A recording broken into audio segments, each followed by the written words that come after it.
அன்பான தேவ ஜனமே, இந்த அதிகாலையிலே தேவனுடைய கிருபையும் ஆசீர்வாதமும் உங்கள் அனைவரோடும் கூட இருப்பதாக. நம்முடைய ஆண்டவர் உண்மையுள்ளவர், அவர் பொய்யுரையாத தேவன். நம்முடைய வாழ்க்கையில் அவர் பொய் சொல்லி நம்மை ஏமாற்றுகிற தேவன் அல்ல.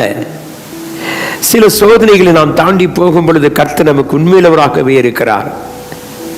எபிரேயர் புத்தகம் 11ஆம் அதிகாரம் 11வது வசனத்தை வாசித்தோமானால், விசுவாசத்தினாலே சாராலும் வாக்குத்தத்தம் பண்ணினவர் உண்மையுள்ளவர் என்று எண்ணி கற்பந்தரித்து பலனடைந்து வயது சென்றவளாய் இருந்தாலும் பிள்ளை பெற்றார். மாம்சத்தில் நடக்க முடியாத ஒரு காரியம். சிந்தித்து பாருங்கள், வயதை சிந்தித்து பார்த்தோமானால் அவளுக்கு அப்படிப்பட்ட ஒரு நாட்கள் இல்லை. அவள் எல்லாவற்றையும் இழந்திருந்தாலும் அவள் வாக்குத்தத்தத்தை நம்பி இருந்தால், விசுவாசத்தினாலே சாரால் வாக்குத்தத்தம் பண்ணினவர் உண்மையுள்ளவர் என்று நம்பினான்.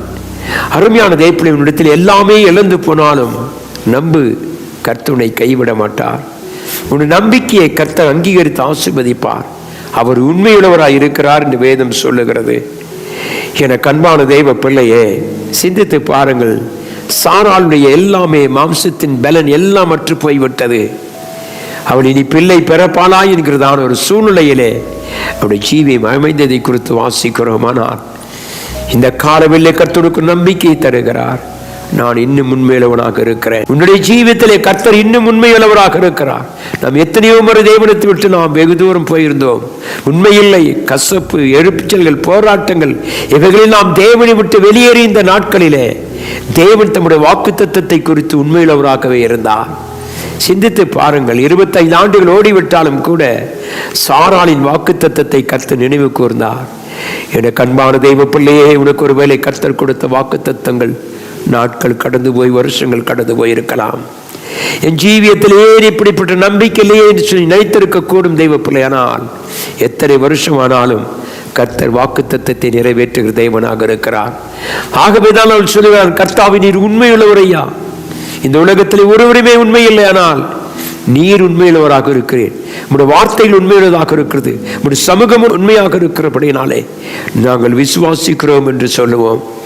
தேவனுடைய பிள்ளையே, கர்த்தர் உண்மையுள்ளவர் என்று எண்ணி கற்பந்தரிக்கப்பட்டு பலனடைந்தார். ஆச்சரியம், இது அற்புதம் அல்லவா? சிந்தித்து பாருங்கள். அவருடைய நாட்களிலே இப்படிப்பட்ட ஒரு காரியம் நடக்கும் என்று அவர் நினைத்ததே இல்லை. என அன்பான தேவ ஜனமே, இந்த காலவெளியில் நடக்க முடியாது நடக்க செய்கிறவர் கர்த்தர்.